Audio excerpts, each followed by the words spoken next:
రెడ్డి బిడ్డ అయినప్పటికీ బీసీల కోసం తమ ముఖ్యమంత్రి రేవంత్ రెడ్డి పనిచేస్తున్నారని బీర్లా ఐలయ్య పేర్కొన్నారు.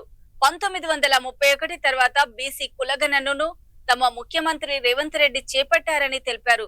బీసీలకు 42% రిజర్వేషన్లు కల్పించడం కోసం అసెంబ్లీలో చట్టం చేసి కేంద్రానికి పంపించామని, బీసీ బిల్లు పాస్ అయితే 42% రిజర్వేషన్లు అమలయ్యేవని అన్నారు. బీసీ అని చెప్పుకునే ప్రధాని మోదీ తెలంగాణ బీసీలకు అన్యాయం చేస్తున్నారని ఆరోపించారు. తెలంగాణలో తమ సీఎం బీసీలకు రాజకీయంగా 50% అవకాశం కల్పించారని చెప్పారు. తెలంగాణ హక్కుల కోసం పోరాడలేని వారు బీజేపీ నాయకులని విమర్శించారు.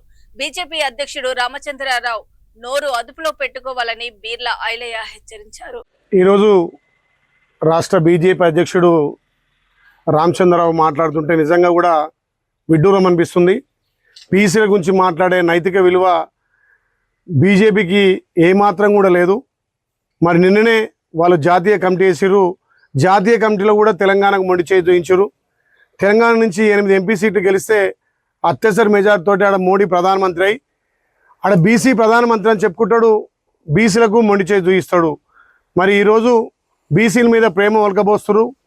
నిన్న జరిగినటువంటి జాతీయ కమిటీలో కూడా ఇలా బీసీలకు అన్యాయం జరిగింది. ఓబీసీ మోర్చా అధ్యక్షుడు లక్ష్మణ్ గారిని తీసేసినప్పుడు మీకు బీసీలు గుర్తుకు రాలేదా?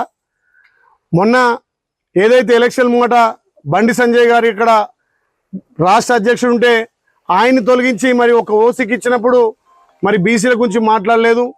ఇలా రామచంద్రరావు పెద్ద పెద్ద మాటలు మాట్లాడుతున్నారు.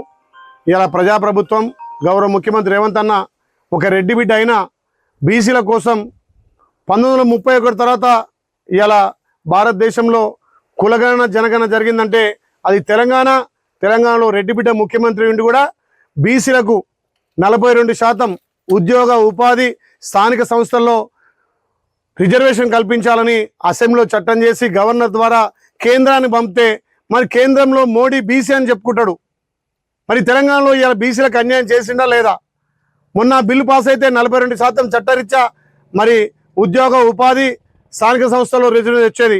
అయినా మా ముఖ్యమంత్రి రెడ్డి బిడ్డ అయినా తెలంగాణలో 50% స్థానిక సంస్థల్లో మేము రాజకీయంగా అవకాశం కల్పించినాం.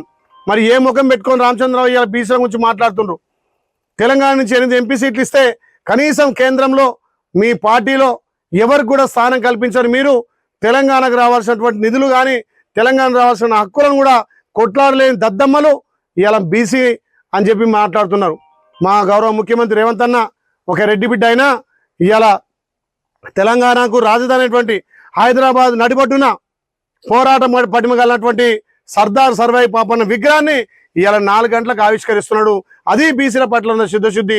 మొన్ననే 14 తారీఖు నాడు కూడా జ్యోతిరావు పూలే సావిత్రిబాయి పూలే విగ్రహాన్ని కూడా గౌరవ ముఖ్యమంత్రి ప్రారంభించిండు. ఇది బీసీలకు పెద్దపీట వేసినటువంటి చరిత్ర కాంగ్రెస్ పార్టీది.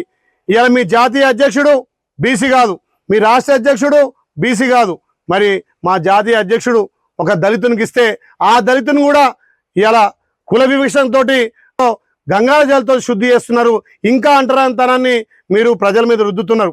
అంటరానితనానికే కదా మా గాంధీ గారు పోరాడింది. ఇలా మళ్ళా అంటరానితనాన్ని తీసుకొస్తారు అంటే కులాల మధ్య మతాల మధ్య సిచ్చు పెట్టి దేవుని పేరు మీద ఓటు దండుకునే మీకు బీసీల గురించి మాట్లాడే నైతిక విలువ లేదు. రామచంద్రరావు నువ్వు నోరు అదుపులో పెట్టుకొని మాట్లాడు. ఇలా మా గౌరవ ముఖ్యమంత్రి బీసీలకు పెద్దపీట వేస్తుండు. ఇలా సామాజిక న్యాయం ద్వారా అందరికి అవకాశాలు కల్పిస్తున్నాడు. దీన్ని చూసి ఓర్వలేక ఎట్లాగో మీ బీఆర్ఎస్ వాళ్ళు మీ బీజేపీ వాళ్ళు 2 చీకటి ఒప్పందాలతోటి